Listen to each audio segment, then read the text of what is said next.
جی السلام علیکم جی، ایڈوکیٹ مقصد سلیم عرض کر رہا ہوں حمید لاء چیمبر سے۔ بہت سے لوگ ایک سوال پوچھتے ہیں کہ چیک ڈس آنر کی صورت میں ہم کیا کریں۔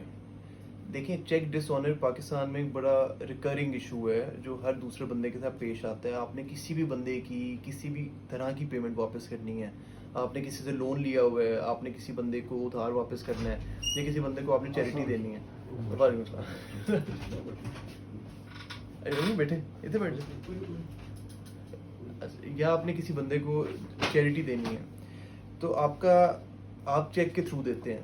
چیک ڈس آنر کے معاملات جو ہیں وہ ہمارے عدالتوں میں دو طرح سے چلتے ہیں۔ ایک تو اس میں سب سے بڑا ایشو آتا ہے جو ہمارے پاس کالز آتی ہیں، وہ یہ آتی ہے کہ پولیس جو ہے وہ مقدمہ درج نہیں کرتی۔ 489F کا جو مقدمہ بنتا ہے چیک ڈس آنر کا، وہ پولیس نہیں کرتی۔ جب چیک آپ کسی بندے سے لیں کسی بھی نوعیت کا، تو دو تین باتوں کو ضرور اپنے ذہن میں رکھیں۔ ایک تو آپ اس کی ڈیٹ دیکھ لیں کہ اس کی ڈیٹ صحیح ہونی چاہیے، جو لفظی اماؤنٹ لکھی ہوئی ہے وہ نیومیریکل اماؤنٹ سے میچ ہونی چاہیے، تو آپ کا چیک جو ہے وہ ویلڈ ہوتا ہے۔ اب وہ ویلڈ چیک اگر آپ نے اپنی موجودگی میں سائن کرایا، یہ بہت ضروری ہے کہ آپ اپنی موجودگی میں بندے کے آئی ڈی کارڈ والے سائن کرائیں، یا جو اس نے بینک میں سائن دیے ہوں یا وہ لے سائن کرائیں۔ اگر آپ نے اپنی موجودگی میں سائن کرایا ہوا ہے تو آپ کا چیک جو ہے وہ گڈ ٹو گو ہے۔ اگر آپ کا وہ چیک کوئی بندہ آپ کو پیمنٹ واپس کرتا ہے اور چیک کی فارم میں کرتا ہے اور وہ آپ کی آگے جا کے ڈس آنر ہو جاتا ہے، تو آپ نے جو ڈس آنر سلپ ہوتی ہے جو بینک سے ایشو ہوتی ہے، وہ سلپ لے کے نارملی لوگ کیا کرتے ہیں کہ سیدھا تھانے جاتے ہیں، ایف آئی آر کرواتے ہیں، پھر کہتے ہیں کہ پولیس والے ایف آئی آر نہیں کاٹتے۔ ایف آئی آر کرنے کا سب سے جو میجر ایشو یہ ہوتا ہے کہ جب بھی آپ چیک ڈس آنر کی ایف آئی آر کرواتے ہیں تو اس میں آخر میں اس مقدمے کے یا اس جو آپ رپورٹ درج کراتے ہیں اس کے آخر میں لکھوا دیا جاتا ہے کہ ہم نے اس بندے سے جو ہے وہ پیسے مانگے، اور انہوں نے ہمیں جب چیک ڈس آنر ہو گیا تو ہم ان کے گھر گئے تو انہوں نے ہمیں پیسے دینے سے منع کیا اور ہمارے سے جو ہے وہ بدتمیزی سے پیش آئے۔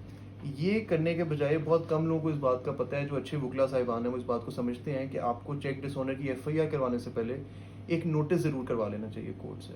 وہ نوٹس اس نوعیت کا ہوتا ہے کہ آپ کورٹ میں جا کے بتاتے ہیں کہ یہ فلاں ڈیٹ میں نے چیک ملا، یہ اس نوعیت کا چیک ہے، میں نے کسی بندے کو ادھار دیا ہوا تھا یا بزنس میں انویسٹ کرنا تھا، واٹس ایور دا کیسز، اور اس نے مجھے چیک دیا اور یہ ڈس آنر سلپ لگی ہے، ڈس آنر ہو چکا ہوا ہے، تو کائنڈلی یہ نوٹس اس جو اگلی پارٹی ہے اس کو سرو کیا جائے کہ وہ ہمیں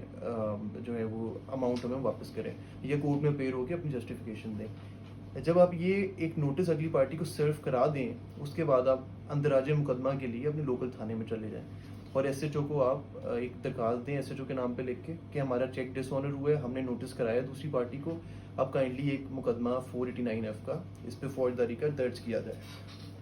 اب اس میں جو ایک میجر ایشو آتا ہے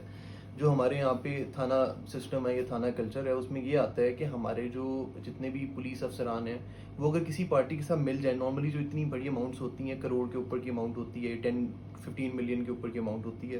اس میں وہ اگلی پارٹی کو فرق نہیں پڑتا اگر وہ ایس ایچ او کو تھوڑے سے پیسے لگا دیں۔ تو اس میں آپ کے پاس اس کا ریمیڈی یہ ہوتی ہے کہ پہلے آپ with in the police ranks آپ ان کے ہائی اپس کے پاس جائیں۔ اگر ایس ایچ او آپ کا مقدمہ نہیں درج کر رہا تو متعلقہ ایس پی یا ایس ایس پی یا D I G whoever is the competent authority, آپ ان کے پاس جائیں، ان کے پاس جا کے ایک درخواست دیں کہ جی میں نے ایس ایچ او کا یہ درخواست ایس ایچ او کو دی ہے، اس کا ڈائری نمبر ساتھ میں لگائیں، اور ایس ایچ او جو ہے وہ انکاری ہے 489F کا پرچہ درج کرنے سے۔ جب یہ درخواست آپ دیتے ہیں تو وہاں سے آپ کا پرابلم ہو جاتا ہے سالو۔ اگر آپ کو 7-8 دن یا 10 دن آپ کو لگتے ہیں، آپ ایس ایس پی کے پاس یا ڈی اے جی کے پاس جاتے ہیں اور دونوں ڈائری نمبر آپ کے پاس موجود ہیں اور پھر بھی آپ کا مقدمہ درج نہیں کیا جاتا، تو آپ 22A/22B کی درخواست لے کے سیشن جج کے پاس، یہ جسٹس آف دا پیس کی نوعیت کی پاور ہے، ہائی کورٹ نے دی ہوئی ہے، جس میں وہ سیشن جج جو ہے وہ پولیس سے کامنٹس منگواتا ہے۔ اگر آپ کا پولیس مقدمہ نہیں درج کری اور آپ پولیس کی ہائی اپس کے پاس بھی گئے ہیں پھر بھی آپ کا مقدمہ درج نہیں ہو رہا، تو آپ سیشن جج کے پاس جائیں گے، وہ کسی ایڈیشنل سیشن جج کو یہ جو ہے مارک کرے گا فائل، وہ پولیس سے کامنٹس منگوائیں گے، اور کامنٹ آئیں یا نہ آئیں 22A/22B کی کارروائی کرتے ہوئے جج یہ آرڈر دے سکتا ہے، اگر جج آپ کی بات سے کنونسڈ ہے، کہ آپ پولیس کو حکم دے سکتا ہے کہ یہ مقدمہ درج کر کے رپورٹ عدالت میں پیش کریں۔ اگر یہ سارے معاملات آپ نے کر لیے ہیں اور آپ کا مقدمہ درج ہو گیا، اس کے بعد جو ایف آئی آر ہوتی ہے 489F کی، اس میں آپ کا جو منیٹری ریفنڈ ہوتا ہے یا جو آپ کو نیومیریکل منی واپس ملنی ہے، یہ ریکوری کا سوٹ نہیں ہوتا، اس میں صرف امپریزنمنٹ ہو سکتی ہے۔ آپ کسی بھی طرح سے آپ ریکوری پیسوں کی نہیں کرا سکتے 489F کی ایف آئی آر میں۔ تو حالانکہ بہت سے لوگ آتے ہیں وہ کہتے ہیں ہم نے مقدمہ درج کرا لیا ہے، ایف آئی آر ہم نے کٹوا دی ہوئی ہے، لیکن ہمیں پیسے واپس کیسے ملیں گے؟ تو پیسے واپس لینے کے لیے ہمیں سیشن جج کے پاس ایک ریکوری سوٹ فائل کرنا پڑتا ہے جو ہم الگ سے simultaneously along with the original criminal appeal, original criminal application, we'll file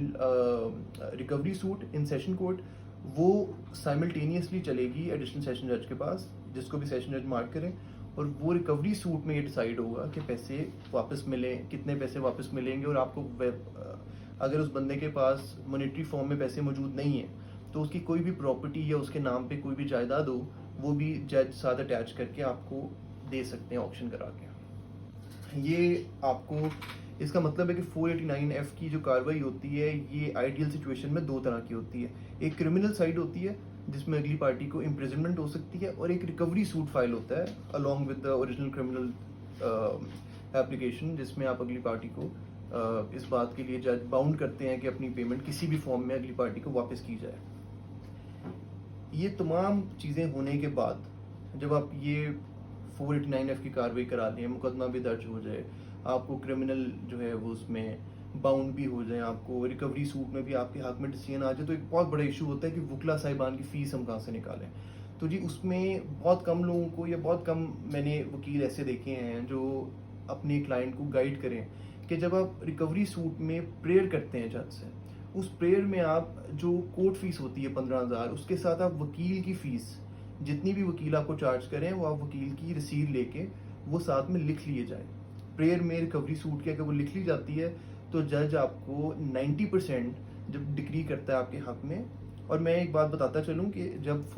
جب آپ اس میں ریکوری سوٹ فائل کرتے ہیں چیک ڈس آنر پہ, اس ریکوری سوٹ میں ایڈیشنل سیشن جج یا سیشن جج جو ہے وہ آپ کے پاس وہ اگلی پارٹی کو بلائے گا, اور اگلی پارٹی کو پہلے اس بات کے لیے اگلی پارٹی کو پہلے جج کو کنونس کرنا ہوگا. کورٹ شوڈ بی کنونسڈ کہ ہم لوگ آیا کہ وہ ہمارے خلاف یہ ریکوری سوٹ ان کو اپنی جسٹیفیکیشن دینے کا حق ہے, کہ وہ جج کو اس بات پہ اگر کنونس کر پاتے ہیں کہ ہم لوگ ان کو پیسے واپس کر دیں گے یا ہم لوگ ان کے لیے کوئی نہ کوئی اس طرح کی چیز کر رہے ہیں تو ٹھیک ہے. اگر وہ جج کو کنونس نہیں کر پاتے تو ان کو ریپرزنٹیشن کا رائٹ بھی اس میں بہت ہی ایک مائنر سا رائٹ ملتا ہے ریپرزنٹیشن کا, جس کا چیک ڈس آنر ہو چکا ہے اس پارٹی کو. تو جو ایگریو پارٹی ہوتی ہے that is on a stronger hold, جو بیلنس آف پروبیبلٹی ہوتی ہے وہ اس کی سپورٹ میں ہوتا ہے ایگریو پارٹی کے. تو نارملی اس میں 80% کیسز میں جو جج ہوتے ہیں وہ آپ کو اسی طریقے سے جو آپ کی پریئر ہوتی ہے اس کو ڈگری کر دیتے ہیں. تو اس میں اگر آپ, اور اس میں مزید اگر ہم اس کو آگے لے کے چلیں تو آپ اس میں جو